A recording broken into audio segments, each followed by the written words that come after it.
Kumusta mga kaibigan at welcome sa ating YouTube channel. Sa ating video ngayon, pag-uusapan natin ang isang sasakyan na kilala sa buong Pilipinas, ang Isuzu Sportivo. Bakit nga ba ito unti-unting nawawala sa kalsada? Una sa lahat, ano nga ba ang nagustuhan ng mga tao sa Isuzu Sportivo? Ang spacious interior, reliable engine at magandang fuel efficiency ay ilan lamang sa mga dahilan kung bakit ito'y naging paborito ng maraming pamilya sa Pilipinas.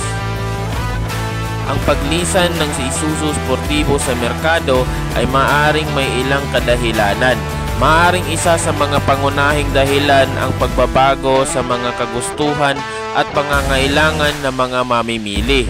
Habang ang Isuzu Sportivo ay maaaring maganda para sa ilang pamilya, noong mga nakaraang panahon ay maaaring hindi na ito nakakatugon sa mga ibang features at teknolohiyang hinahanap ng mga mamimili ngayon. Bukod dito, maaaring may kinalaman din ang pagbabago sa regulasyon ng kalakalan sa sasakyan.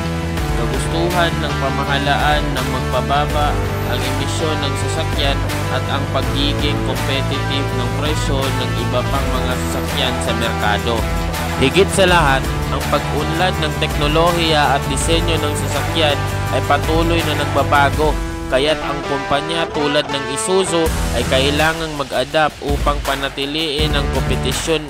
Ito ang ilan sa mga posibleng dahilan kung bakit ang Isuzu Sportivo ay unti-unting naglisan sa eksena ng sasakyan sa Pilipinas.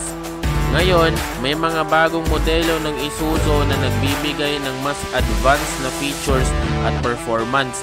Kaya't kahit pa man nawala ang Sportivo, patuloy pa rin ang pag-usbong ng Isuzu bilang isang kilalang car manufacturer.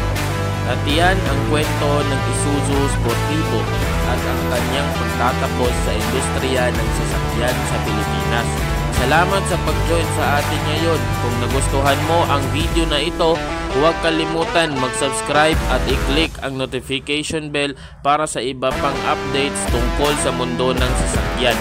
Dito sa ating channel, hanggang sa susunod na video, maraming salamat mga kaibigan.